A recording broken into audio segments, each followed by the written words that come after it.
I'm looking at the fucking projector, and I'm like, we're literally talking about rape and genocide in class. And we're sitting here, and we're fucking dying laughing. And I'm so embarrassed on how fucking stupid we are. I can't. Front row right now? Yeah. I can't stop laughing. And now that I've acknowledged what we're talking about and Nico sees it too, he's even laughing even more. He's like, it's just is too much. They're talking about the worst things you could talk about. That's what we're talking about. And we're sitting there. Jeremy's woman. And that's what we're doing.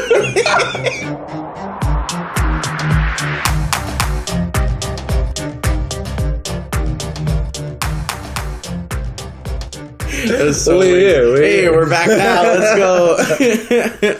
Holy yo, we're at you on a Monday morning.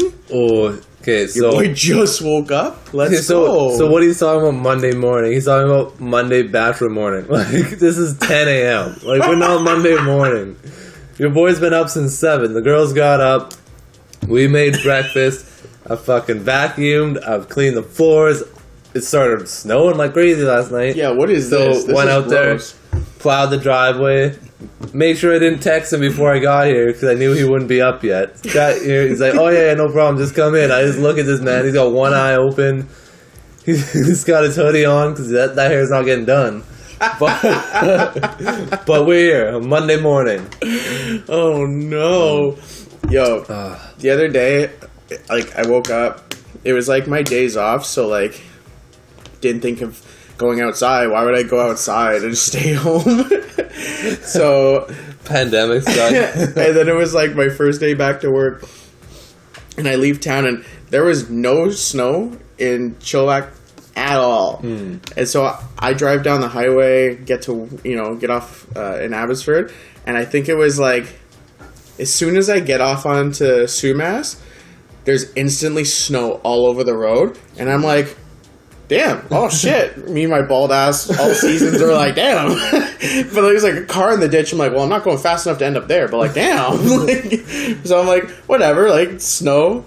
I'm slipping a little bit, but we're okay. We'll make it work. And so when I get to like my work, it's like a downhill.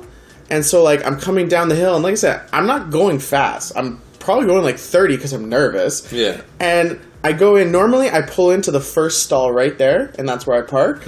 I come in, I start braking, and I just start sliding through the first 4 stalls. I'm like, damn. And I'm like, well, I ain't parking there, because if any asshole's coming in doing what I just did, my car's getting wrecked. So I'm like, nah, I'm gonna go around to the other side.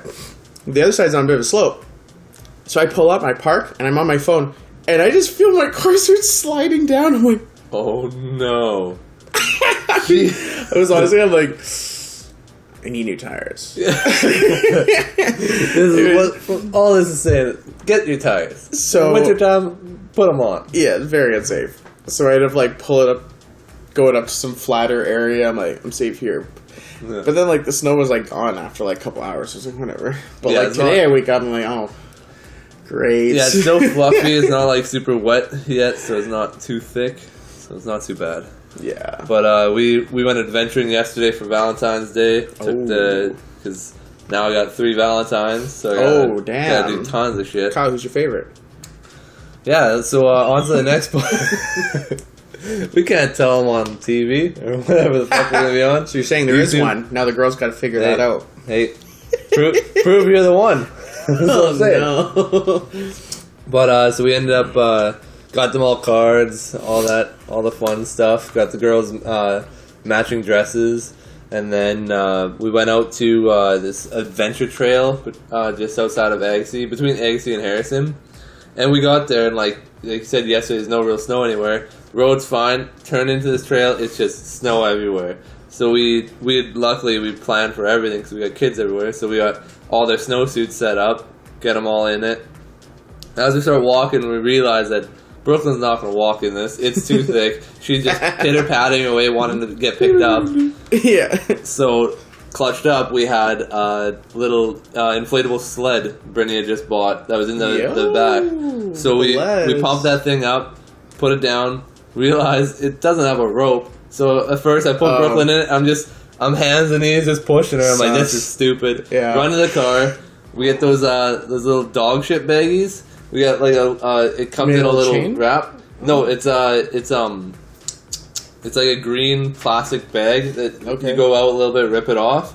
I just did the whole line, kept it together, wrapped it around the handles, and was pulling her, and just every couple minutes there'd be one would break off, I had to redo it. But we whipped all around there with that, and she hated it at first, because we had her laying on her back, and she was just fucking floating everywhere, not being able to see anything. She's like, why am I here? Mom, Dad, where am I? You guys thought this was fun? Yeah. So then I threw her on her stomach on the front, and she was liking that because it's whipping her up against the sides. And then... it's funny. So got that done, went home. Brittany made a big meal. We had the homemade cordon bleu, which was nice. What did you just call it? Cordon bleu? Cordon bleu? Cordon bleu? What do you call it? It's all good. Move on. I just want everyone to hear that. If you think that's the first and last word I'm going to fuck up today, good luck. I just want everyone to hear what you say. Oh, Anyways, continue. The cordon bleu. But made that with some prawns. But then for my gift to her, it's kind of both of us. But I got this. So this thing on Facebook. It's a show her off, and it's a dancing thing. So it's OnlyFans? Basically. I got her OnlyFans. She'll find out after the podcast. But no, we get it downloads a private YouTube playlist, and it's basically just we broadcast the TV, and then they just go step by step teaching us different ways to dance, like just little steps to make it so that I don't know. We looked at it. I thought it was gonna be fun. It'd be kind of something coupley and all that. So sounds good. We did it a little bit at the beginning. It was ridiculous because we went to start. We get to the point where we're about to start. Music turns on. Power cuts out. The whole house, power cuts out just for that little flick and then comes back. But now I have to wait for the Wi-Fi, wait for everything. I'm like, oh, God. That's the worst. The entire day, I haven't given her a gift. Like, all I gave her was chocolates and the girls' dresses. Like, I didn't give her shit. And now I finally get to the point where, like, okay, here's something for you. It's like, nah. We ain't doing this for at least half hour. So, but all in all, good Valentine's Day. I didn't fumble the bag on that one. Valentine's Day for me was pretty low key. I was at work for most of the day, so that was one. Get back, get the lady some Starbucks. Obviously, that Starbucks. Made some dinner for her. She got to pick the movie. We got the dad sodas out for all the dads over there. Yeah. We went pretty crazy on movie night tonight. She was like, I don't want to be presumptuous, but could you not buy me flowers? And I'm like, okay. She's like, I prefer skincare products. I'm like, all right, I guess we'll just go shopping one of these days. So pretty easy for me. Helps out because the money's tight, but I forgot to get flowers, so that works out for me. Yo, I didn't forget nothing. G, relax. Anyways, but it was pretty low key. But I had a couple stories. We're gonna have a little story time today. Oh, I guess. Oh, I'm just thinking about being by the bar Valentine's Day. I feel like you can see a couple lonely saps. There was a couple people that were like, I was like, well, I hope you have a good Valentine's Day. And they're like, well, we're here. It's like two girls drinking. They're like, well, we're here together, so it's not that good. And I'm like, okay. So, first story I want to tell was one of the biggest L's I've ever taken. This will be fun. Let's see if we can pound it on top. So, as a male, you're used to being rejected by girls. Maybe not you, because I've never been there. But as a male that wasn't wifed up since day one, you're used to getting rejected by girls. You know, you go approach a girl, you talk to her, you can tell. Usually, I'm not going to get too overarching with these statements, because some of you guys can't tell it. It's fucking cringe, and I can talk about that later. But well, you can usually tell if she's not into it, and you keep moving. It's simple. You're like, oh, I asked you out. You said no. Keep moving. You're going to get rejected all the time. On to the next chair. Yeah. How about your friend? Cutest. Oh, I wanted to buy you a drink. Oh, you don't want it? Well, I wanted to buy her a drink then. Right? You DM someone, they ghost you, you keep it moving. Yeah. You know, Tinder, same thing, keep it moving. It's cool. Eventually, you know, you'll match up with someone that likes you, and then you can move on with your life. But most males... That's kind of the story of Cinderella, wasn't it? Like, the perfect love story. Exactly. It's not a complicated process, is what I'm trying to say. Now, every now and then, you take an L, and you're just like, damn, that one was tough. Eat that. And it's usually because it was in front of everybody. Worst part is, in this case, it wasn't like I was being even remotely aggressive.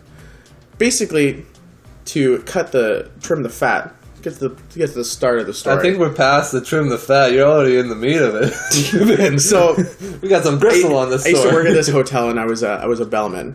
And so at the hotel I was at, there was a little coffee shop just inside the main entrance. So like, obviously my job as a bellman, I hang around the front. I give everyone the Fonzie. I'm like, hey, what's up? How are you? Hey.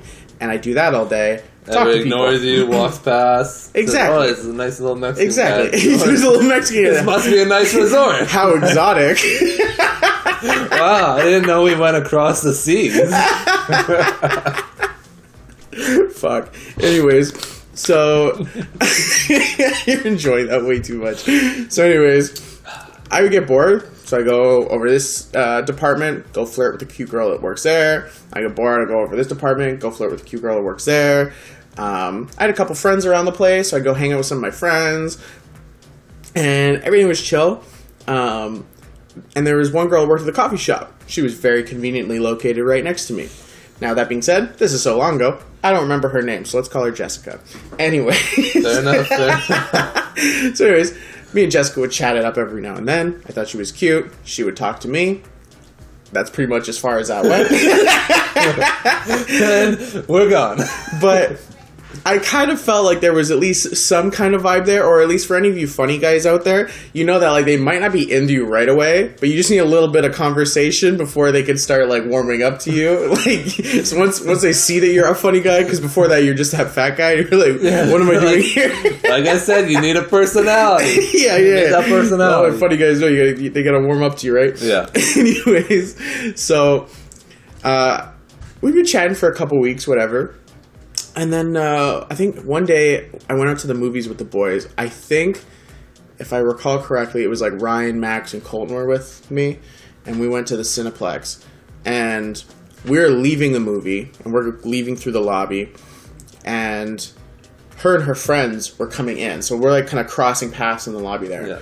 And I've never seen her outside of work before. And so I saw her and I was like, oh, hey. And I walk up to her. And she just looks at me like, who's this? And I'm like, she real life ghosted you. And I'm just like, kind of irked straight away. I'm like, what's this face? As I'm walking up to her, what's this face? And like, I get to like, I'm not even like in her face or anything. I'm like a healthy distance away. I'm like, hey, what are you going to see? I just like normal conversation, nothing aggressive. You say every day. I wasn't even like hitting on her. I was just like, hey, what are you seeing? Like, it was that like chill. Yeah. And she just looks at me like, and starts giving me the fucking Jenna Marbles chin back, and I'm like, damn. I'm not saying anything. I'm kind of just shocked. But inside, I'm like, what the fuck did I say? And I'm just like, are you the first man that looked better in a hotel hop uniform than you did outside? So she like scrams, and her friends are like, oh, you know, my God. like irks, like what's going on here? And they boogie. And I turn around and I look at the boys. All three of them are on the floor and they're on the carpet and they're fucking rolling. And I'm like, secondhand dying. And I'm just like, bruh, what the hell was that? I didn't do anything. Like, like that was just so uncalled for. And I'm just like, wow, just get away. So I just like left. I'm like sitting in the car when they all show up. I'm like, I don't even know what happened. So, anyways, needless to say, your boy's pretty butthurt after this. Yeah. So, but naturally, literally, I work with her tomorrow. And like I said, we work like 20 feet apart. Like, it's not like I'm not going to see her, right? Yeah, right? Like, it's not like I'm not going to see her. So, anyways, I'm butthurt talking about this. It's pretty embarrassing. So right off the bat. So I'm at work and I see her like the next day, and it's kind of one of those things where like I'm turning, we make eye contact, and I just keep walking. I do that like for pretty much the entire day. Well, after like the third or fourth time, she's kind of like giving me like the head nod, like, "Hey, like come over here so I can talk to you," and I'm like. Petty Dustin's yeah. But her Dustin is petty Dustin, and I was so like. There's not many L's you can't talk your way out of. That's the one that's just handed on a silver platter. That's what I'm saying. Like, you could take rejection and keep it moving. Like, if I was like, "Hey, do you want to go out?" She's like, "Honestly, not really into it," but like, "All right, no problem." And maybe I'll still talk to her on the side. But the way she curved me in that theater, I was just like.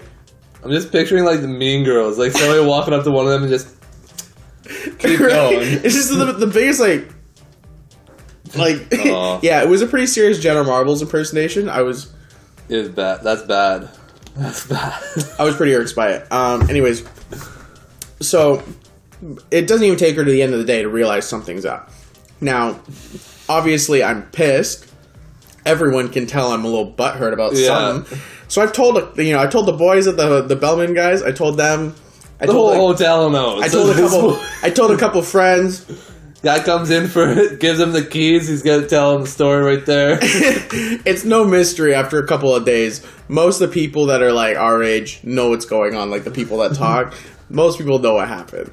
And so I guess I don't know who told her. I don't know when she found out. But after like a day or so, she knows why I'm mad. Anyways, she's stuck behind this cafe counter. She can't just leave. And, like, getting out requires, like, moving some, like, shell. I don't know. It's weird. Anyways, anytime I even see her even look in my direction for the next week, I just scram. I'm out of here. I don't want to talk to you. I can't do this. I'm so uninterested. There was one time where I was walking down this hallway, and I see her turn the corner and come right at me, hard right. I don't even know where I'm going, but I will walk around this entire fucking building before I have to walk past it. I was just like, nah. I was avoiding her like the plague. I didn't want anything to do with it. You're like the Waze app. Like, oh, there's traffic this way. I'm taking a right. I don't care where it is. I'm seeing green. I'm going. Anyways, the day finally comes where we have to talk. I'm sitting in the lunchroom. There's one way in, one way out. I was on my phone. I got food in my mouth. I get nowhere to go. I take a bite. I look up. She walked in the door. I'm like, She came and sat right fucking in front of me, and she's like, "Hi," and I'm like, "Damn." This is the secret to getting Dustin. Once he sits down and starts grazing, that's when you move into his habitat. Like classic fishing. Throw the bait out. Just wait. He'll come. He set up his nest. He's not moving for a couple hours.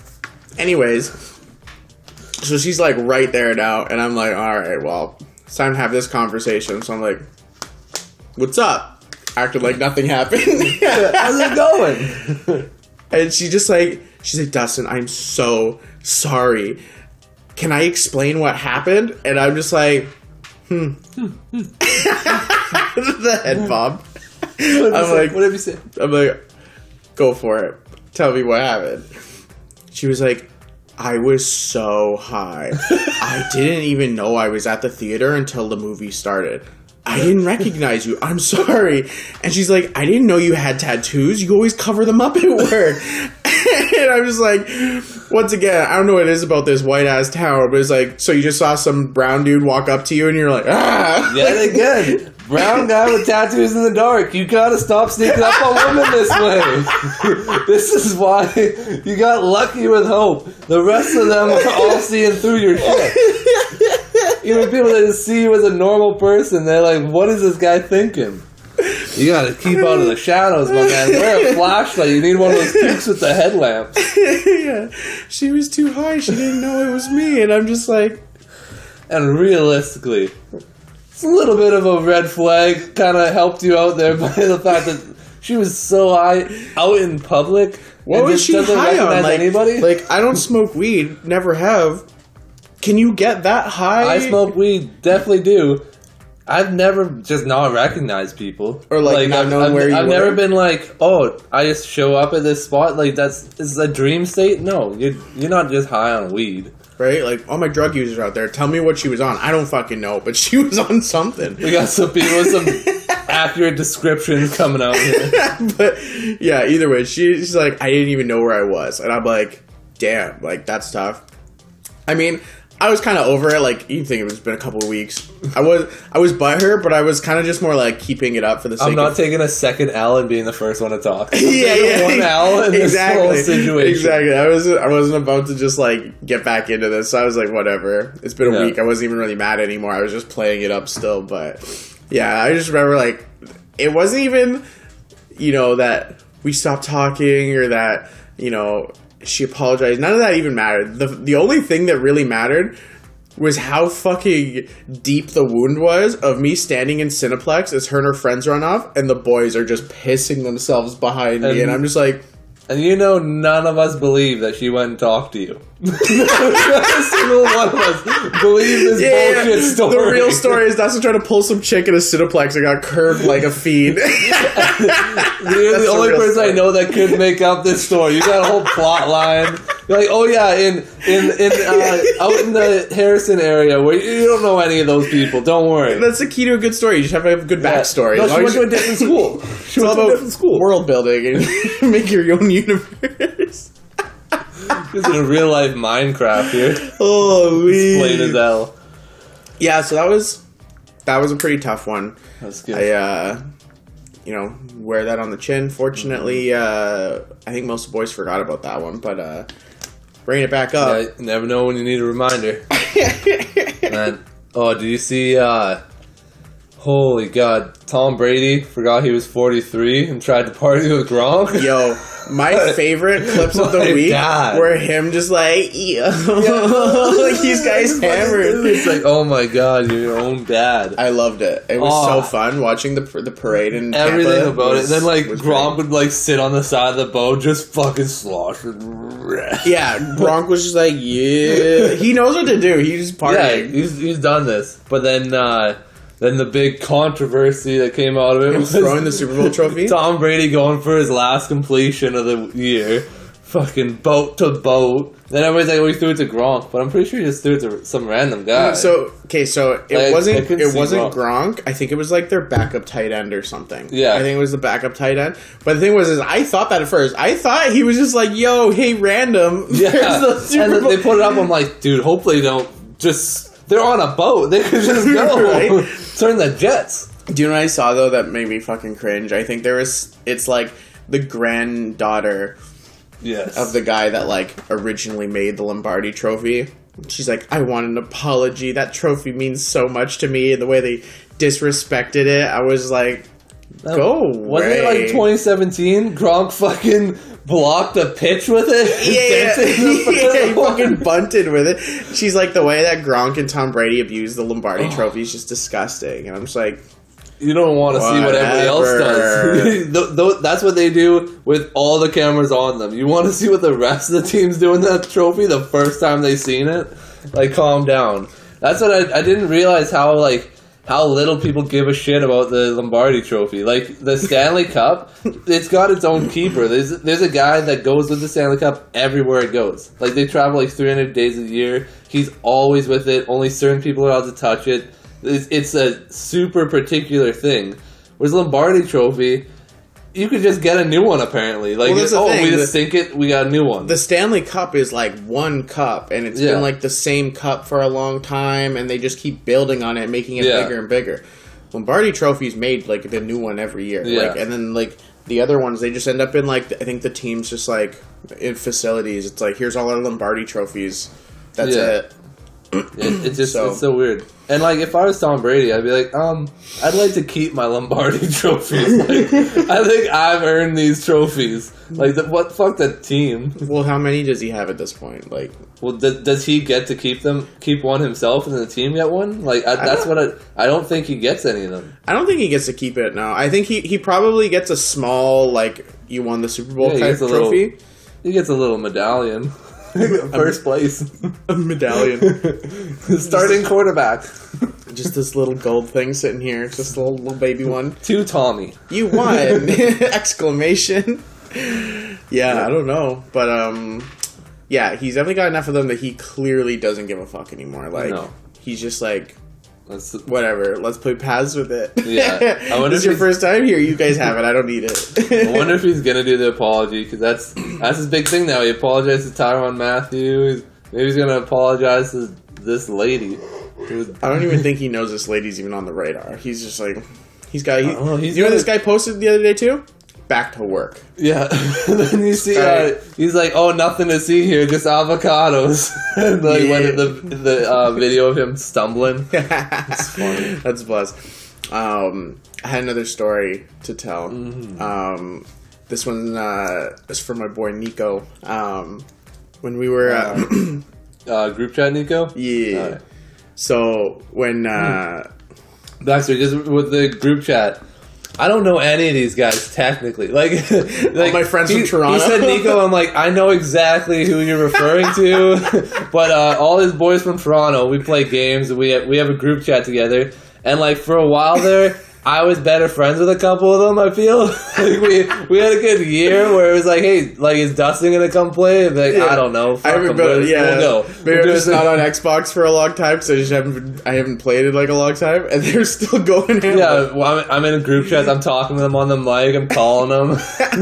But go on. So that's how you know you're good at picking friends, when all of your friends don't even know each other, but they can link up online and instantly click, and you're like, yeah, it's because I picked good people. Let's go. Anyways, so back when I was in university, me and my boy Nico, it's our 5th year. We're in the same major. We try to pick most of our classes together if we can. We had one spot for an elective, and so one time we're sitting there thinking, I was like, "What are we gonna pick?" Nico has a great idea. He says, "Let's pick Japanese animation," and I'm like, Japanese film, I think is what it was called. And I was just like, He's like, yeah, we can watch fucking Pokemon. We can chill, watch some Dragon Ball Z. It'll be great. And I'm like, you know what, Nico? Hell yeah, I'm down. I'm doing it. And so we picked this class, and turns out it wasn't like that at all. To anybody's surprise, come on. What? Yeah, right? Did you ever see you not watching Pokemon? Right? We didn't even get to watch anime, except for like the very last week was the anime week, and... You had a substitute teacher in? I don't know what I'm doing. On the anime week, she's like, alright, class poll. Every other week, we had like a structured movie that she wanted us to watch. This week, it was like, class poll, you guys decide which anime you want to watch. But of course, I'm with all these film... people. I'm gonna leave it there. And losers. And they're like, let's watch Ghost in the Shell instead of the Pokemon movie. And I'm like, whatever. I mean, Ghost in the Shell was pretty good. I'm not saying it wasn't good. I was clued into the fact that you called them losers because they didn't want to watch Pokemon.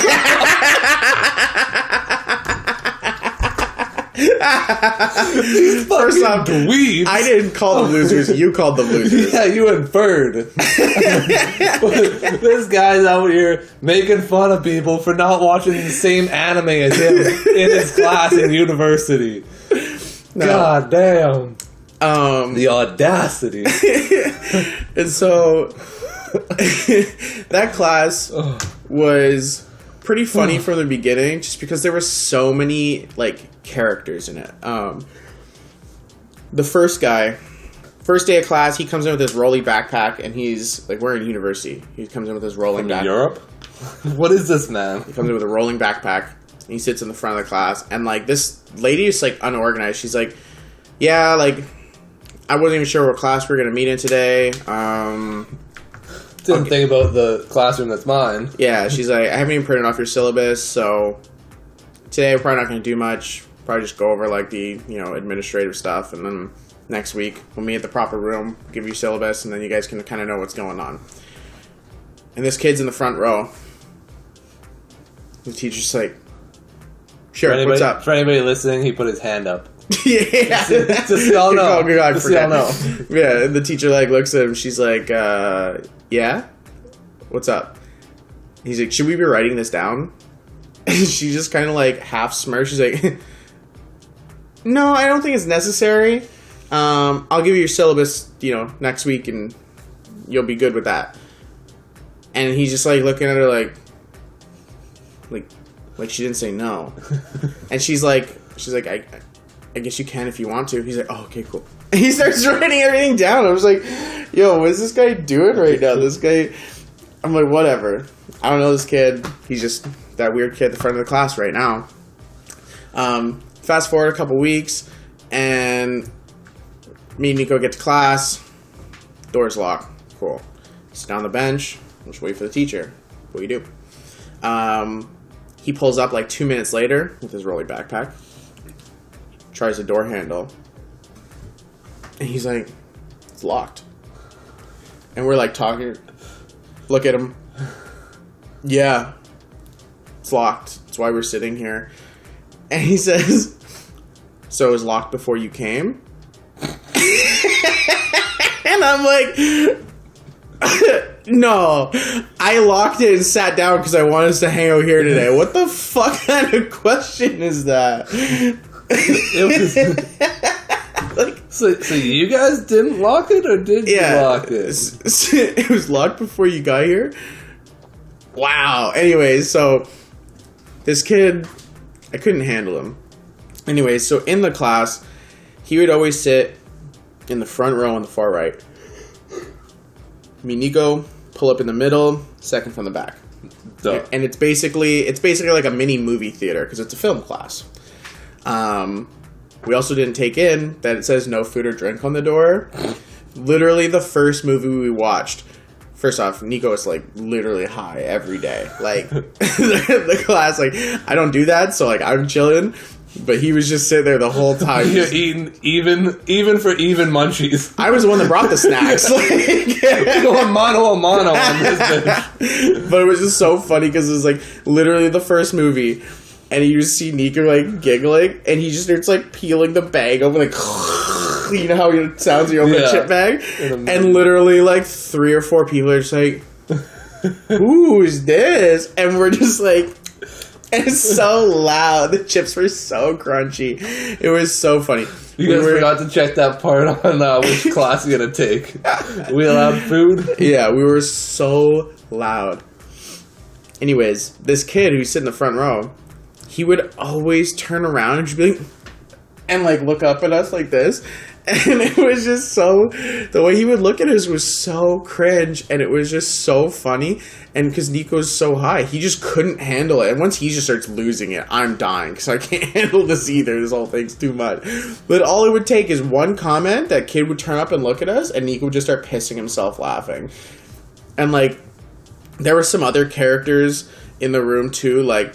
There was one guy, we called him Reverse Prince, because he looked just like Prince, the musician, except instead of having like a high, soft voice, he was like, hello. He had like the deepest fucking voice you've ever heard. Like, oh, jeez, this guy.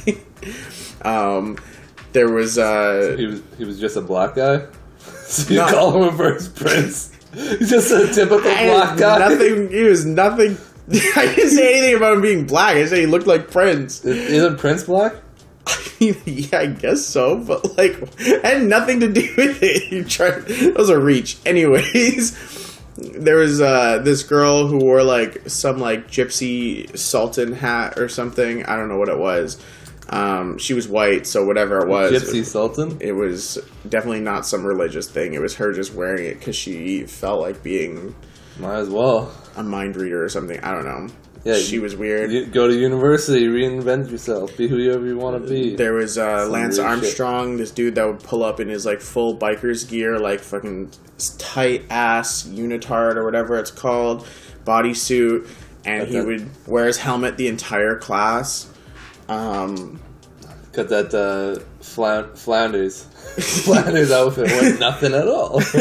There was the one kid that always said avant-garde, and I'm like, fuck is avant-garde? What? But everything. What is that? I still don't know, and I'm not willing to Google it to tell anybody. I thought it was like a Harry Potter thing or something. No, it's like, I don't even know how to describe it, because I don't know what the fuck he's talking about. Clearly it's some style or something, but regardless, I'm sitting in that class like, the hell he talking about? Yeah. But he would say it for everything, and I'm like, am I the only one that thinks there's no way whatever we're watching, it's all avant-garde? Like, whatever it is, are we really doing one class on only avant-garde movies? How is he saying that to every single movie? Maybe he's Japanese, or he actually knew stuff about Japan. No, there's just white kids. No, there was like maybe 2 Japanese kids in the whole class. And I don't even know if they were Japanese. That's me guessing. They were just Asian. There's nothing to tell me that they were Japanese. So, anyways, there was just all these, like, random characters in the class, and I just remember, like, it was always just so weird. And I remember one time, Nico just, I said something one time, and Nico was just pissing himself. He just couldn't handle it. This kid, he was sitting in the front of the class, is like the same one with the rolly backpack, and he's standing there, and he's just standing up. And everyone's sitting down, the teacher's talking, and he's just standing up straight, arms down, just looking at her. And I was like, why is he standing? It's so weird. He's been standing for 15 minutes. And I mean, I'm like, sure, maybe there's a reasonable explanation. But I'm just like, yo, the real Slim Shady, sit the fuck down. And Nico just starts pissing himself. And now we're just like, we're in this laughing fit. And we just can't stop it. And he's getting fucking... And so what's he do? That kid turns and looks at us. And then he just loses it all over again. It was so good. Anyway, so last part of the story. Every week somebody had to like present on something. And so finally it came the time for our presentation. And during a presentation, you talk about the movie, you talk about a couple things, and then you have open the class up for questions. And everyone can just kind of throw questions at you, and you answer. So this is the only day, the only day we had to be serious. I don't remember if Nico was high this day. He could have been. Probably was. Either way. I didn't intend to do this. It wasn't like me just trying to be a dick. I just... stupid question. Brushed it off immediately. Got to the next person. But anyways, so we had like one question here. And then homeboy in the corner, he raises his hand. And so reluctantly, I'm like, yeah, what do you got? And so I don't even remember what he asked because it was so insignificant, but I didn't even let him finish his sentence. So I was like, nope. And I just turned and I pointed at the next person. It was like a one-word answer. I cut him off and I just went to the next person. And I remember like all I could hear from Nico was him just like trying to hold it in because he just started dying. Yeah. And then after the class, he's like, dude, how could you do that to me? You know I can't handle that. He was like, I was about to answer him. Yeah. It was too much. Me and Nico, we had a couple classes together, and actually that kind of segues into the last story I wanted to tell. It's the time I got kicked out of class in university like a fucking child. I feel like your whole university experience, you started out like, oh, I'm going to take all these classes, I'm going to get this, and then it ended up like, I'm going to take the art of lying. I'm going to take Japanese porn. Art of lying? Japanese porn? What? You just started making classes up. Like, you took that course about knowing when people are lying or whatever. So, no, it wasn't about lying. It was, I forget what they called it, but it was basically... about argument structure. Yeah, the art so of like persuasion. Yeah, like it really focused in on like how to identify an argument, how to identify, errors in reasoning. It's just I was already a hyper-logical person, and it just made everything worse because now I was knowing like Latin terms for like whenever you'd say something, I'm like, oh, like I don't know them anymore, but like at the time I did. But it's like, oh, you're gonna distract me with all these words. I already know what you're trying to do. Blah blah blah. You're gonna say this. I was like, well, that's wrong because this. Like I had it all on lockdown. Like it was just like the perfect class for someone like me that loves to argue and talk shit. But not for anything that was educational purposes. No. That class was tough because like it was like, I went in, it was like, first day, it was like, hey, 25% of your mark is attendance. And I was like, boom, easy. Easiest 25% of my life. I just have to show up. And it turned out that it wasn't. And it was, I got 75%. It wasn't like, okay, there's 100 classes and you missed 70 of them, so you get 70% of that 25% block. It wasn't like that. It was like, you have 25 lives, and every day you miss, and it was 2 classes a week, every day you miss, you lose 1%. And so after I missed the first 25 classes, I had 0. And now all of a sudden I was like, why did I pick a class that had an attendance requirement? That's ridiculous. I know I don't go to school. Like, so what am I doing here? I'm more like a submit my assignments and do my test, get a B and get out. Like, I never like going to class anyway. So I'm just like, what is this? Yeah, this is not the right choice. Like, I did my homework. Like, I would give do my test and everything. Like, class was easy for me too. Like, I remember, it seems like it'd be a fun class. You just argue with people all day. What's the thing? Once I learned the vocabulary and all like that special stuff for the class, the rest of it was baby food. Like, we had an open book test. I didn't go to class that week, so I didn't know it was open book. I showed up, wrote the test, realized everyone had their books out, and I left mine at home. Just kidding, I didn't buy them for that class. But anyways. You're still lying. The professor ain't listening. Yeah, sure, at home, I just forgot them. I didn't buy textbooks, what are you talking about? Anyways, got Domino's to order. We ain't getting no textbooks. Anyways, yeah, and I ended up like getting like an 88 or something, and I look over the girl next to me, she got like a 70. I'm like, yo, that same girl had the fucking book of notes and the textbook out. I'm like, how are these kids so stupid? So dumb. I don't know. It was just an easy class, but yeah, I had some pretty lulz electives, to be honest. One of them was dinosaur extinction, and it was like so stupid because I couldn't even take it seriously because the professor looked like Indiana Jones. He had, the same like brown jacket, he wore the hat, he had the satchel.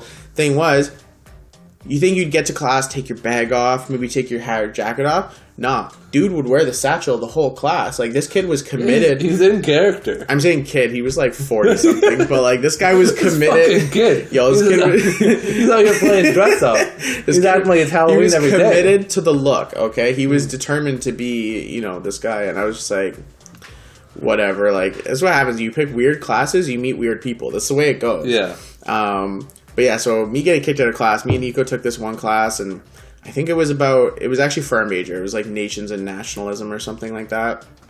And I got 2 stories for this class. This class was pretty fun. We had a teacher that we've had like 3 or 4 times at this point. So like she knows us on like a relatively decent scale, considering like as a student. Yeah, anyone's had the same teacher a few times. You know what it's like.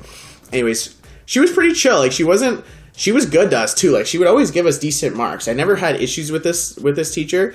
She was kind of annoying sometimes because she was a little overzealous because she thought we liked our classes, but but like she thought we enjoyed our time. Yeah, she wanted to be here. She thought we were having fun sometimes, but like we were having fun because we were having fun together. It had nothing to do with what was going on in the class. Half the time we're not even listening. Yeah, she's talking, you guys start laughing. She just feels better about it. Yeah, she says something that just times up with our laughter. Like, yeah, it had nothing to do with that.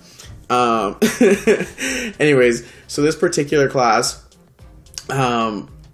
me and Nico had like this inside joke that I don't even know why it was funny, but basically anytime we heard the song, like everyone knows like Rick Rolling, like Rick Astley, never gonna give you up, that shit. Anyways, for us it was like Jeremy by Pearl Jam, Jeremy spoken yesterday, and like anytime that song came up, we would fucking just start pissing ourselves laughing. And it's not even like a funny song. It's actually it's a pretty fucked up song if you think about the lyrics. Isn't it like a guy dying or something? Yeah, I'm pretty sure he like kills people or something. I don't know. Anyway, a little murder. For whatever reason, we just thought it was so funny, and it just became like a thing where, we would just like leave notes for each other, and it would be like the lyrics to the song or something. Or like one time I'm like in the class, I'm like writing on the desk, and I'm just like writing, and I'm like not paying attention, and I move my hand, and Nico like looks to see what I'm doing, and he realizes I wrote the song on the desk. And so it was just stupid shit like that nobody else would find funny, but we were dying. And so Nico was just pissing himself laughing, and once we start going, like, we just keep ourselves going. Like, the moment one person stops, the other person breaks. The moment they stop, the next person breaks. Like, it was such a constant thing. And I remember we're having this one day, we're having a fit, and we're sitting in the front of the class, and I'm literally like, dude, like, we need to stop. And we're just still laughing. And then I remember I looked up, and I was like, oh my God. I'm looking at the fucking projector, and I'm like, we're literally talking about rape and genocide in class. And we're sitting here, and we're fucking dying laughing. And I'm so embarrassed on how fucking stupid we are. I can't. Front row right now? Yeah. I can't stop laughing.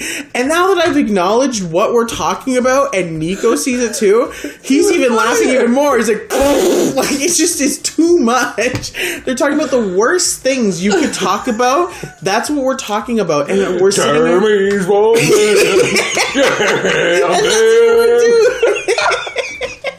That's what we're doing. We're not even listening there. We're just doing the same fucking stupid joke over and over again. God. And we can't stop laughing. And like, there's been like, at this point too in the class, there's more than one time where she's like talking, and then she kind of like looks at us, and like we like stop for a second, and she like goes back to what she's doing. That happened like a few times. And then she's like, one time she even like called us. She's like, "You guys okay?" And we're just like, yeah, we're good. And then finally there was one time where we just burst again, and it was just, she's like, she's like, Dustin, do you need to go outside?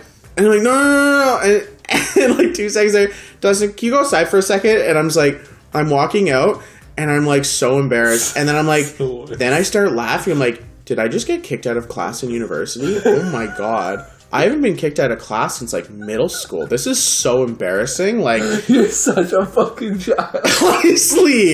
Honestly, like, how much money did I just pay to get kicked out of class? Like, who gets kicked out of class? That's so embarrassing. That's like, and that's like, it wasn't even like, oh my God, I got kicked out of class. It was like, oh my God, I can't believe I got kicked out of class. I'm in my 20s. What a loser. I was so embarrassed. And then my God. So now I'm standing in the hallway, and I'm just like, I'm just laughing at the situation now. I'm like, I'm my trash. 20s. You're garbage. I'm in my 20s. And I just got kicked out of class. I'm sitting here in a red and white tracksuit. Yeah, I know you were. Visibly on the football team. I'm still laughing about this Jeremy joke for whatever fucking reason. Which isn't funny. I know it's not funny. That's why I'm laughing more, because it's so stupid. I'm like, what is my life at this moment? Yeah. Like, I was laughing at rape and genocide in class. Obviously, this is fucked up. Like, the more I piled on the circumstances, the more I'm laughing about how embarrassing I am. You're like, maybe I should have stopped after 4 years. Maybe I should have called it a career. Maybe. I was just like, Dustin, like, this is so bad. Anyways, I'm having a hard time not laughing for, like, the rest of the class, or, like, for, like, the next, like, 15 minutes outside. Why don't you just leave? Why don't you just take I left all my stuff. Like, why would you? I left all my stuff because I was intending to, like, compose myself and go back in. You can't so recover. I couldn't leave. There was no recovery after laughing at rape and genocide so much the teacher has something to say. Eventually, she, like, comes you paid out. for that seat. Eventually, she comes out, and she's like, she's like, Dustin, she's like, what's going on? Are you okay? Like, am I doing something that's, like, embarrassing or something? I don't know. Like, what's so funny? Like, she's so confused. She thinks that she did something stupid, and we're laughing at her, and no one else is saying anything, and we're just laughing. That's what she thought was going on. And I was like, honestly, miss, like, I'm so sorry. That was so disrespectful. Like, it has nothing to do with you. You're doing, a great job. I assume. We're just, me and Nico, we live together. We can't stop laughing about something that happened today, and we're just having a hard time at the moment, and I'm really sorry because this was really rude. I'm trying to be accountable for my actions and be an adult, because I obviously wasn't for the last 2 hours. Class, so I gotta really step up the game here. Yeah, also I know I'm probably gonna have to see her in another class. I'm not trying to burn bridges, bro. Like, that's the thing. Anyways, she's like, you guys live together. She's like, then why do you sit together? Don't you see each other enough?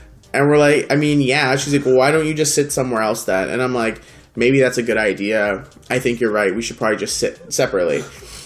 And so she's like, why don't you come back in, go sit somewhere else, and we'll move on. And I'm like, wow, she's really nice. I'm an asshole, and she was amazingly nice to me. And you know how insecure she must have been feeling that entire time? Like, in her head, she's like, do I have something on my legs? Like, am I sweating? Yeah. What's going on here? Why are they laughing at me? This is so embarrassing. Right? And they're pissing themselves laughing. It wasn't even, and we're in the front row. Like, it's so obvious. None of this was low key. That's the worst part. Nothing's low key. She's like, they don't even have anything in their hands. At least in the film class, I could tell when we were being noticeable because everyone would like turn around, or like one person here or there would like turn around and notice us when someone would notice us.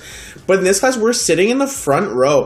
How many people were just like, what are they doing? Like, what is going on? Like, what's on the screen? There's laughing? Like, what? Like, we looked so stupid. Oh, that's so bad. I got up and I moved somewhere else, and we got through the rest of the day, and it never happened again, but that was tough. Should never have happened one time. It was pretty tough. I remember I had this lady for another class, too, and I can't remember what this class was about. Obviously, it wasn't important. But I'm sorry that you had to pay for this guy to go to school. You're the best moms ever. I got a loan, I got a student loan. I know. From the government of Canada, so I know, but they helped you for that. I know. I'm just saying, whatever you did to help him get there, do all this, I'm sorry for how he treated you.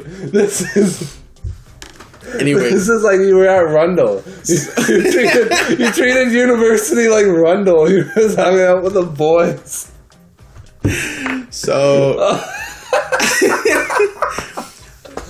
Oh, god damn. So, I don't remember what this class was about, but I remember that we were talking about surveys and, like, questioning people. And it was like, for any of you guys that have been to university and it was more of an on-campus university, I know some of the local universities are kind of like extended high school and you just show up, do your class, go home. Yeah. But like normal universities, you're on campus, you're going between classes, your dorms, whatever. And when you're in like the main student sections, you're going to find like 30 people standing there with some kind of clipboard trying to sign you up for some bullshit that you don't want. They want to ask you questions. They're trying to stop you. Hey, do you have a certain phone plan? And it's like, fuck off. Keep it moving. I don't want to talk to these guys. No one does, honestly. Unless you're like, oh, I actually need a new phone. This is convenient. More often than not, you don't care. And then if it's ever political, you really don't care. Yeah. And you're like, I don't even look at them. It happens so often. You get so frustrated with it that you just get to a point where you're just like, head down, just keep walking. Someone talks to you, you don't even acknowledge them, you just keep walking. Every now and then you kind of like, I mean, I've snapped at them before. I don't feel good about it, but it's happened. I would not last. I could not handle people just talking to me like that. I just think for me, and basically it's kind of what I said in the class, it's about a time and place. And so basically what happened is this teacher, she brought in one of the people that are high up in some like student society council bullshit. I don't know who they are. I don't know what they did. I just know that they were there. They're probably a doctor right now. Because I don't know what they did, but they're probably doctors. They were there to talk about the surveys because they're the kind of person that's literally done the surveys in the hallways that we walk. And I remember I told her, I was like, I just think it's time and place. If I'm walking and I got somewhere to be, I don't want you to stop me and talk to me because I'm probably late. I'm 20 and I'm irresponsible. I'm not on time. What makes you think I have time to spend 5 minutes here? I have seconds to get to class. Especially once we're in the place where all the lectures hall are. Now it's like all that time I had to get here, I've used it up. I'm seconds away from class. I'm 100 meters from class. Do you think I want to stand here for 5 minutes and talk to you and then be late? Yeah. No. So anyways, I was like, if I'm early to class, go after those people. Don't go after the people that are still like power walking through the student areas. Go up to the hallways, because the main areas like of constant, everyone's running back and forth. But then you go out from those side hallways and you'll see 40 kids just sitting there, standing still on their phone because they're 5-10 minutes early to class. And yeah, they don't have anywhere to go. They're early. They're waiting. Go talk to them. If you want to try and pull some people that have nothing to do but talk to you, go talk to those people. Those people, if I'm that person, I'll listen to you for the time I have. And realistically, those are the people you want their fucking response. Like the responsible ones. The other scum that are running to class aren't the people where you're like, oh, I want to really make change. Let's see if this guy will help me. No, you ask the guy that's 5 minutes early to class. Like, I've never been 5 minutes early to anything. Yeah, and so that was like basically what I was saying. But I was like, I'll be honest with you. I don't know her name. I just call her Miss. I'm gonna start by saying sorry, because I'm pretty sure I'm one of the people that's told you to fuck off before. That being said, you got to go after the right people. That being said, you should also fuck off right now. Like, now you're taking up my school time where I'm supposed to be talking to my friends. I remember, like, that class, there was, like, maybe, like, 10 people in it, and we were at kind of, like, a relatively small table like this, and I remember, like, I said that, and they're all just like, damn, it's kind of playing no games. I'm just like, man, like, some of these classes... They're just there for show. Yeah, but you know what? But it was probably fun. I got a degree. I graduated. My grades weren't that bad. And more importantly, I fulfilled my dream and played football for as long as I did. So, mission accomplished. It was good. Now that chapter's over.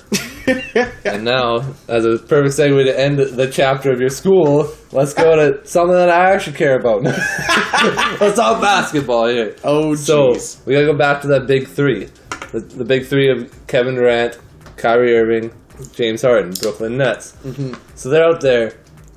I think their record right now is something like, I think they're 11-1 against teams above 500, and 3-7 against teams below 500. So they're basically beating the good teams. And shit teams. They're shit pumping the good teams, and then they're taking the day off whenever there's bad teams, which is like you like, it's okay a little bit in the regular season, except for when you're a brand new team that you really want to focus on getting ready for the playoffs, because you need to be at peak once you're seeing LeBron. But the other thing is that it seems like they've kind of talked amongst each other. James Harden he's point guard. That's like, because he basically said, the last 4 years in Houston, the goal was, I put up 50 points, we might lose by 5 or we might win by 5. But I had to put up that amount of points every single time. I had to get every single shot.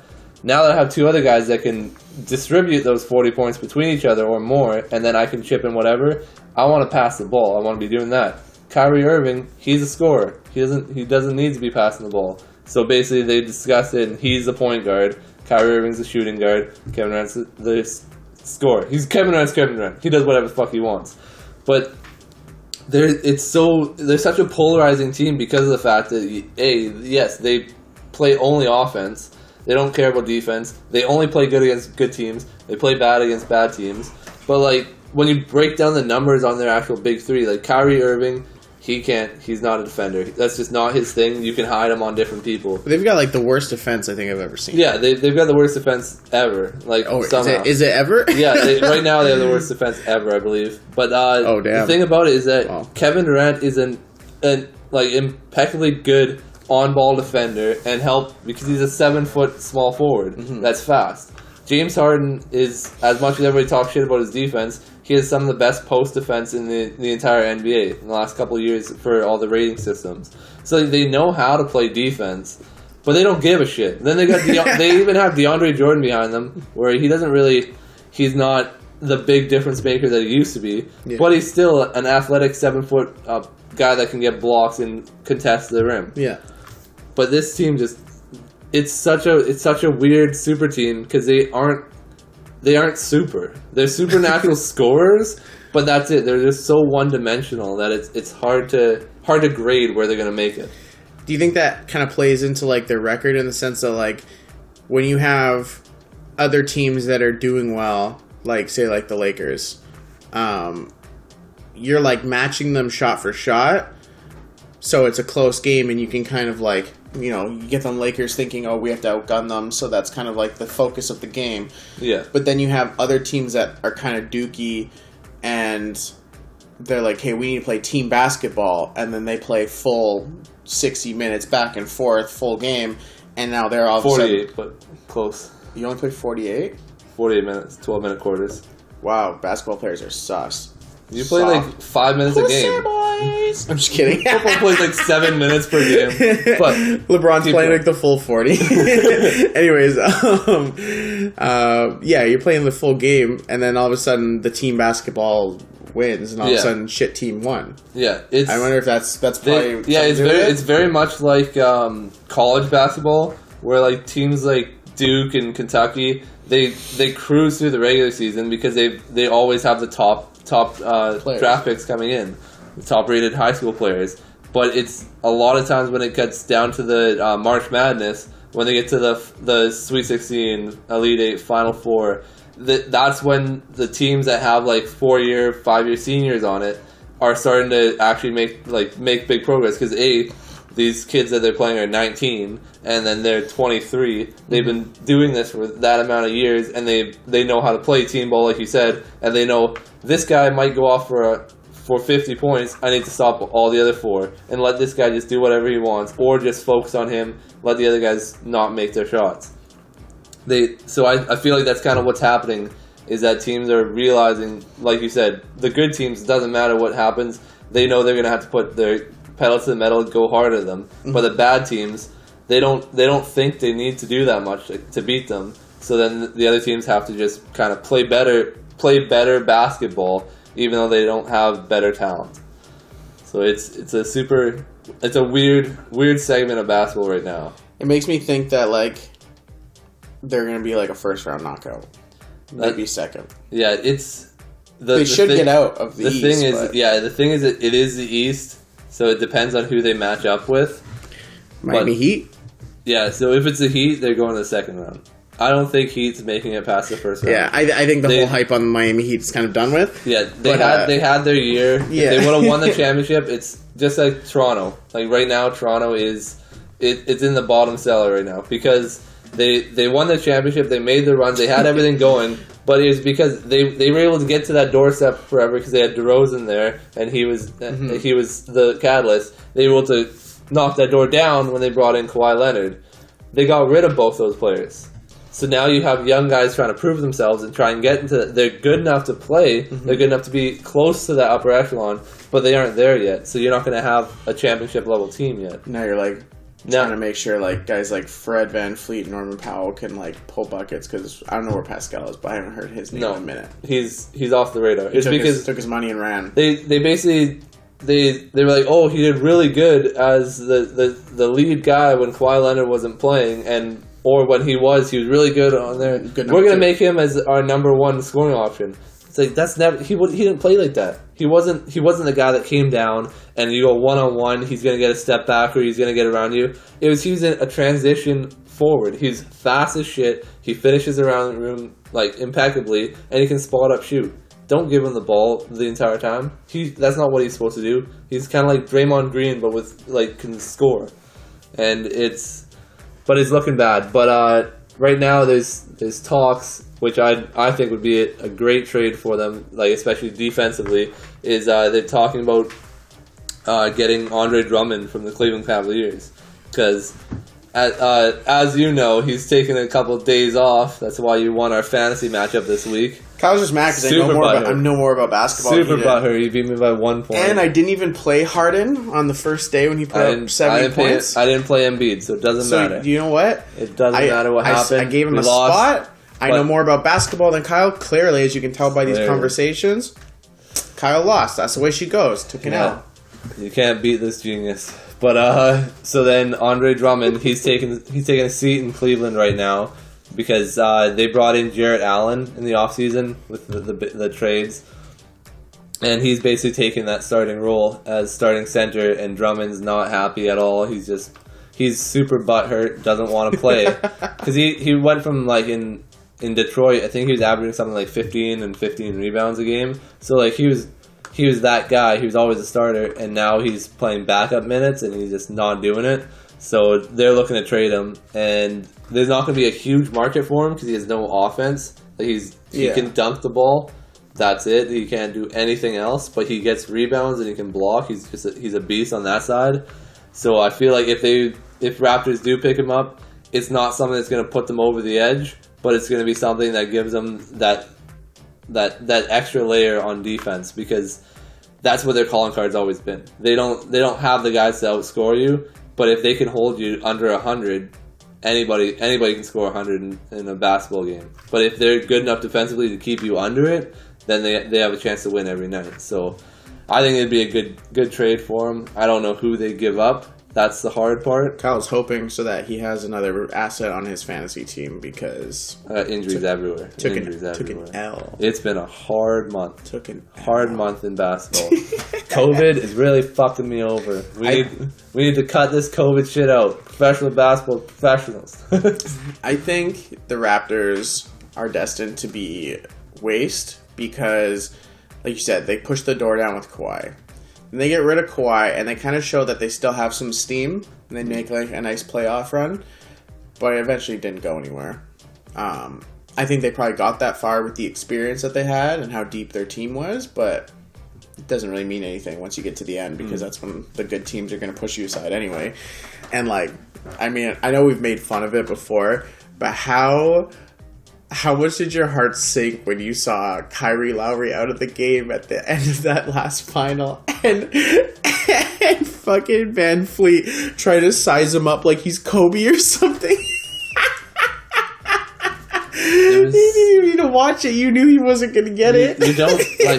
You don't need to throw somebody in that position to get experience at that time. You give them experience during the regular season. You don't give them that time. But they didn't have anyone else. Who's going to take that shot? And that's the thing. It has to be him. They don't have a guy that's going to do that. Lowry got ejected, so he was out. Yeah, he fouled out or whatever. That's the thing. Instead of running a pick and roll with Siakam, who is a great finisher, and you're great off the pick and pop, let's just fucking one-on-one. Let's ISO it.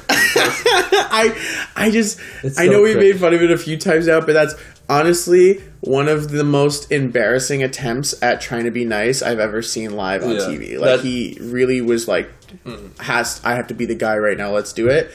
And it didn't work. And that's the team. That's the team right now. Is like that's the difference between being like in football, there's way more players. You all have your own role. But in basketball, you need to have one guy. You need to have one guy that's above everybody else and can make that shot, can take a last second, make something out of nothing to be a championship caliber team. Like the Clippers have two guys in Kawhi and Paul George. Paul George last year, not so much in the playoffs, but he is that guy generally. Mm-hmm. Yeah. And obviously LeBron and Ant Davis. We got like Brooklyn Nets for the entire team. Golden State. We've got these are the guys that they're going to make it to the finals, because when it gets close in the playoffs, you need somebody to make that last shot. That one-on-one, it doesn't matter who you put in front of them. There's a good chance they're scoring. Yeah. Raptors don't have that. I see the Raptors right now, and I think, wow, this team is basically just starting all of their backups from like a year ago. Yeah. Because they've added nothing, and they've let everybody leave. And gone. They're going to make the playoffs. They're going to make the playoffs. They might even make it to the second round. But that's their cap. They don't have somebody over. If you think of like their best players over the last like 5 or 10 years or so, it's like Kyle Lowry's still there, DeRozan's gone, Valanciunas is gone, Gasol's gone, Kawhi's gone. I was so mad. That was the part too. Yeah, that was the part of the trade because getting Kawhi is like, okay, perfect. But then they traded Valanciunas for Marc Gasol. They're like, oh, we need him because he's vision, blah blah blah. Valanciunas had better defensive stats at the time. Was getting better, like just in general. He was 10 years younger. He was my favorite center at the time, just for playing on the team. And then they trade him for an old guy. It's like Marc Gasol isn't going to win you the championship at this point. I mean, that's why. No, he didn't. Kawhi Leonard won the championship. He did though. No, you trade him for any other center, you'd make it. Still won the championship. He was on the team. They still won. Yeah, Fred VanVleet won them the championship. we could say this all day long. Kawhi Leonard won the championship, but if you would have had Valanciunas instead of Marc Gasol, you'd still have Valanciunas right now. Yeah, because you weren't taking a rental. He would have been a lifer probably. Yeah, because he came. That's the thing about Toronto is the people that stay in Toronto are Europeans. Americans don't want to stay in Toronto because they have to do everything a little bit different just because they have to have different bank accounts. They have to go through customs when they travel.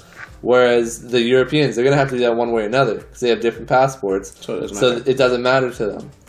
So they're more likely to stay in there. Obviously, Marc Gasol, he's Spanish, but he had been in the league for so long that he was used to the States. So they could have potentially had him as a lifer. Yeah, and so that one I was butthurt because he's still going off for Memphis now. But it's tough being a Raptors fan because of the fact that the great players leave.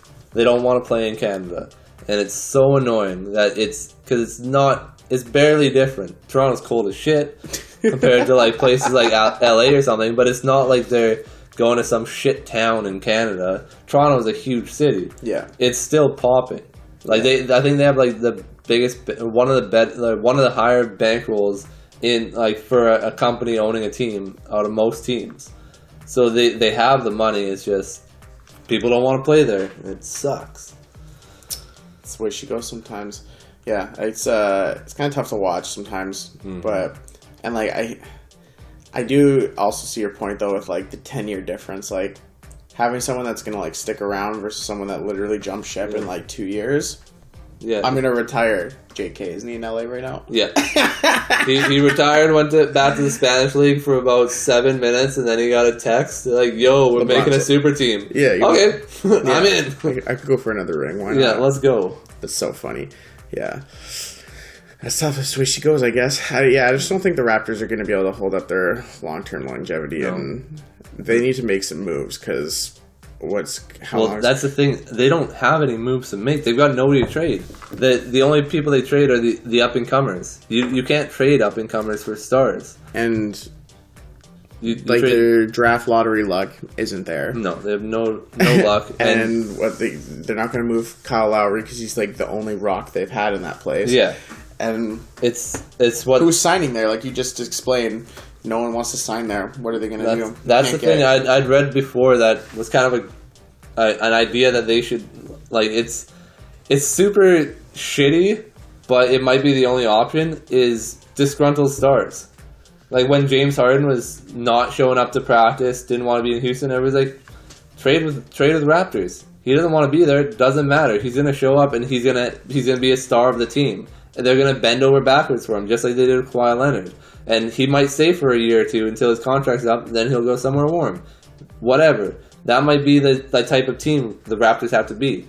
Just take in all the misfits that have supreme talent and have some issues when they have too big of egos. Sure, you can have everything.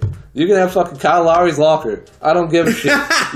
You want it, you got it. Just come over here. So we'll take a two-year rental. We'll make it to the finals. See what happens. That might be how they make rosters. I think one of my favorite things from when Kawhi was on the team was all the memes where it was you had Drake and you had Kyle Lowry, and they're always looking up to Kawhi and they're just in love with them, and I'm just this is killing me. These pictures are too much. Well, that's the thing that they found out last year with the Clippers, because obviously Kawhi Leonard went there, then Paul George. Mm-hmm. So Kawhi goes and he's yeah, I've been doing load management in San Antonio. I'm taking a lot of games off, and he's and I'm not going to show up to some of these practices because I got this and whatever. So yeah, sure. Paul George is oh, I'm the same cal. I'm going to do the same thing. So they both just don't go to some practices, don't have to play in most games, don't have to travel to certain practice facilities because they live somewhere else. And then by the end of the season, the entire team's okay, this is kind of fucked. Why are we letting them do it? Everybody's scrutinizing them. It's because you're in LA. Come to Toronto. Nobody's going to question you. You can play 40 games a year. If you play in the playoffs, that's all we care. You show up, perform. we got a team. We'll make it almost every year, no matter what. Toronto will be in the playoffs. Doesn't matter who's in there because we got good coaches and we have a really good farm team. So we're always going to have enough guys up and coming to get to the playoffs.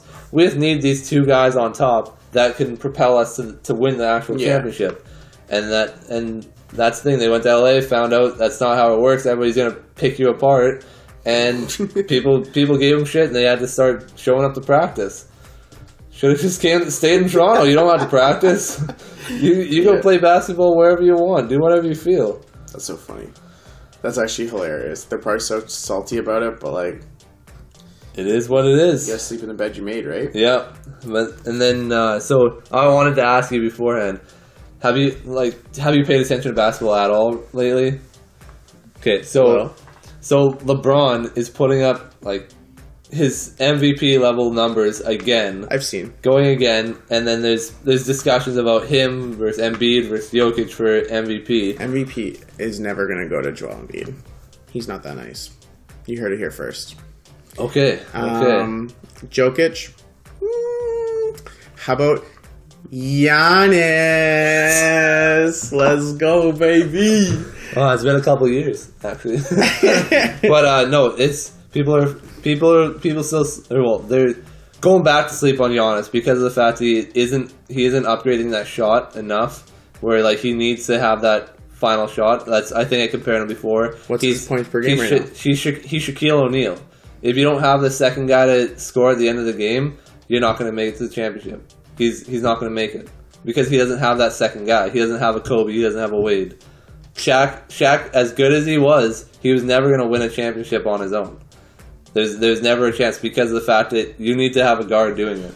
Like, yeah, that's all it is. That can hit those dagger threes. Because you're down 3 at the end of the game.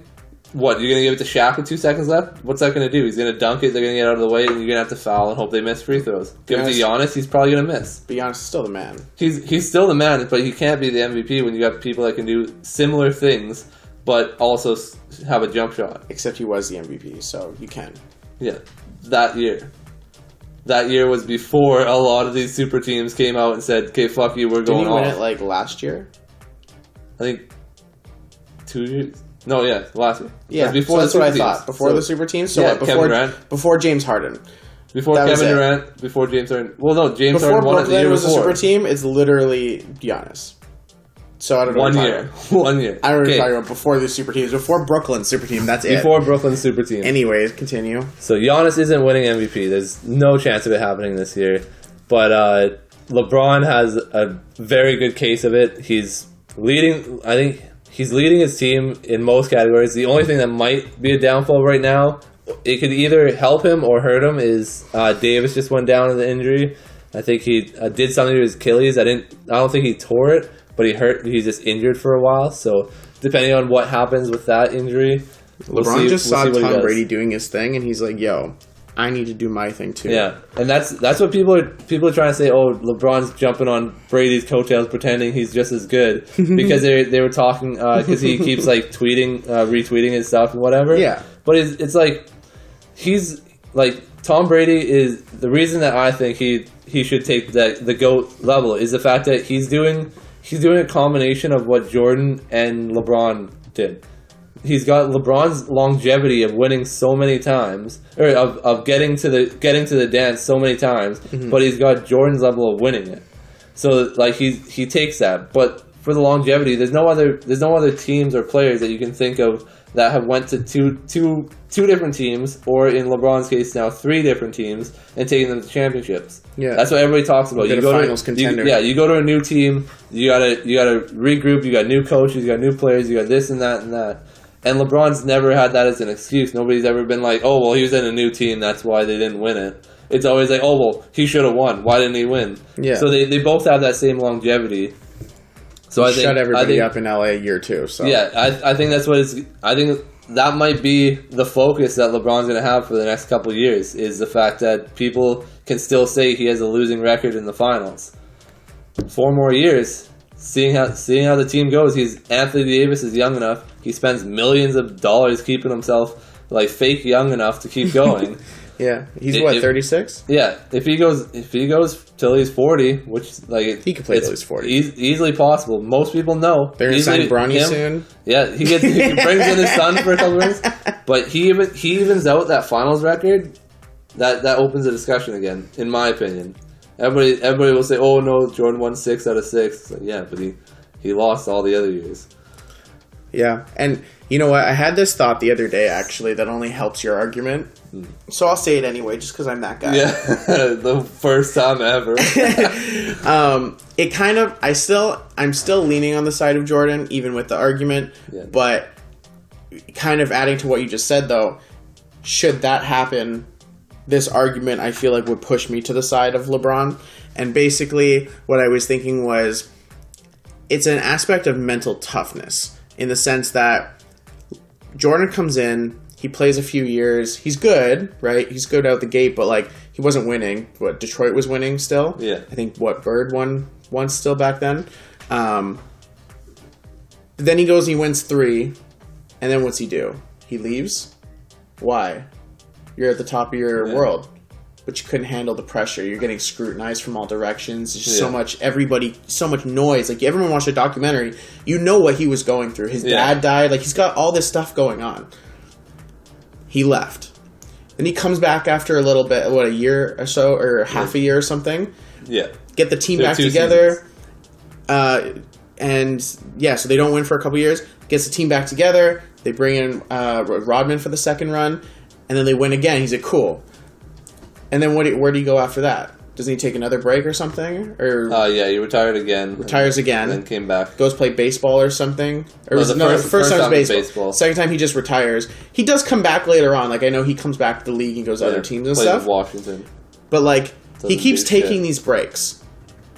LeBron doesn't take breaks. LeBron's taken just as much scrutiny from every direction, and I would even say more scrutiny. Much more. Because, from a young age, he's the guy. He was on my Sports Illustrated for Kids when he was in high school. And there's internet now. Yeah. There's social media where you can, if you just close a hotel door, it's still popping up everywhere. Yeah, like, the amount of scrutiny that he's gone through and the amount of mental toughness that it takes for him to do what he's doing and keep pushing through all of these years where everyone's questioning him and doubting him, and he doesn't just like, I need a break. He still goes. And then Jordan just keeps like chilling. To me, that says something about the fire. Not that Jordan doesn't have fire. I'm not trying to say he doesn't, but like, it just shows what LeBron's made of. That he's able to still power through and not take breaks and keep doing it. That mental toughness, I think, is unrivaled in the sport. Yeah, and with all the scrutiny, with everything going on, there's never been anything negative. There's no dirt on LeBron. He hasn't done anything wrong. The closest thing people hate about him is the decision. He sat down, did that, and he made millions of money he donated all the money that was going to it to a charity in his hometown. Mm-hmm. That was the whole idea of it, is I want to make a shitload of money. I'm going to make the decision anyway. People are going to be watching me on camera one way or another. Let's make some money. And everybody's like, oh, this fucking piece of shit, he held the team's hostage. It's like, that's what free agency is. Every team's hostage until the best player decides. Mm-hmm. It's just he decided to make some money out of it. Yeah. You were gonna take his video anyway. You were gonna get all the money yourself. He decided he wanted to make it himself. Yeah. And that's the biggest negative thing he's done, is donate millions to a charity. Exactly. He's done nothing but good in the league, and that's the thing. And I'm not going to criticize Jordan for like his gambling stuff, because like it's whatever. Yeah. But like life. I don't think Jordan really did anything bad either.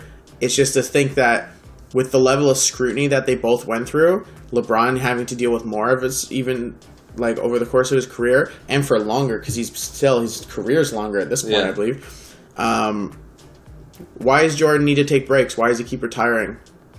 What's going on there? Like I said, I watched the documentary. Like, I know what he was going through. I get that. But you're saying nothing bad has ever happened to LeBron? LeBron hasn't been through shit? Like, to me, it's not a strong counter argument. And I would say for that reason, I think LeBron is mentally tougher than Jordan ever was. Mm. Jordan was used to winning. He won, and when he wasn't winning, he left. Yeah, LeBron's faced not winning. He's faced his greatness being criticized and doubted for his entire career. And what does he do? he's an old ass man, and what's he still doing? He's looking like an MVP right now. Yeah. And he's probably going to win another title. So to me, that level of strength mentally is a big notch up in the conversation between the two. Yep. LeBron's top, but he's getting it. He's on the way. I can understand people's arguments because he didn't win as much, but nobody won as much as Bill Russell, and they're not talking about him. So rings can't mean everything. It's an all-encompassing picture. Yeah. And on that note, we will see you in the next encompassing picture of our faces. Bid you adieu. Or what did that guy say? The guy from your class. What? Okay, fuck it. We're done. Cut. Dun-dun, dun-dun.